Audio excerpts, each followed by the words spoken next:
حدیث نمبر 524 524 عن الاسود بن سریع رضی اللہ عنہ قال قلت یا رسول اللہ انی قد مدحت اللہ بمدحۃ. ٹھیک ہے، تو اسود بن سریع یہ نیا نام ہے، ان کے بارے میں لکھ لیجئے. ان کا نام ہے الاسود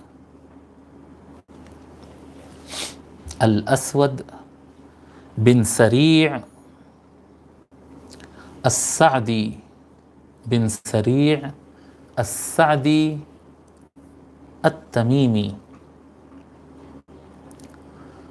الاسود بن سریع السعدی التمیمی یہ صحابی ہیں اور آپ مشہور شعراء میں سے ہیں، اچھے شاعر گزرے ہیں، حضور صلی اللہ علیہ وسلم کی نعتیں بھی لکھے ہیں. حضور صلی اللہ علیہ وآلہ وسلم کے ساتھ آخری کے 4 جنگوں میں شریک رہے آپ. ٹھیک ہے، اور آپ کا انتقال ہوا ہے 52 ہجری کو، 42 ہجری کو اسود بن سریع کا انتقال ہوا. اچھا، جس کے پاس کتاب سامنے ہے وہ قلم ابھی ہاتھ میں رکھے، ایک کریکشن یہاں پر کرنا ہے. عن الاسود، حضرت اسود بن سریع رضی اللہ تعالیٰ روایت فرماتے ہیں، وہ کہتے ہیں قلت یا رسول اللہ، میں نے عرض کیا یا رسول اللہ، انی قد مدحت اللہ، یا مدحت کے لفظ کے بعد اللہ کا لفظ چھوٹ گیا ہے. انی قد مدحت اللہ بمدحۃ، مدحت اور بمدحۃ دونوں کے درمیان لفظ اللہ لکھ لیجئے.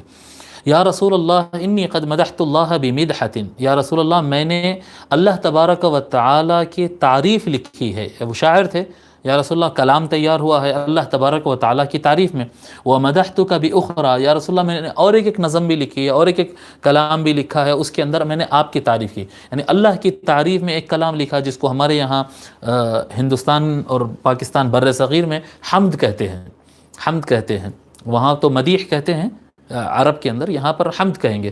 تو میں نے ایک حمد لکھی ہے یا رسول اللہ، اور میں نے ایک نعت لکھی ہے، 2 کلام میں لکھ کر آیا. تو فقال النبی صلی اللہ علیہ وآلہ وسلم ہاتی، حضور صلی اللہ علیہ وسلم نے فرمایا سناؤ، ارشاد ہو، ہمارے پاس کہتے ہیں نا عطا ہو ہاتی، لاؤ ادھر. وابدأ بمدحۃ اللہ، لاؤ مطلب اپنا کلام سناؤ اور شروع اللہ کی تعریف سے کرو. کبھی بھی اگر نعت اور حمد دونوں پڑھنا ہے تو حمد پہلے پڑھنا یہ سنت مصطفیٰ ہے. حضور صلی اللہ علیہ وسلم نے پہلے حمد پڑھوائی، اس کے بعد نعت شریف سنی. تو یہ ترتیب رکھنا، ترتیب کا لحاظ رکھنا حضور صلی اللہ علیہ وآلہ وسلم کی سنت ہے. اس کو امام احمد بن حنبل اور طبرانی نے اور امام بیہقی نے اور امام بخاری نے الادب المفرد میں روایت کیا.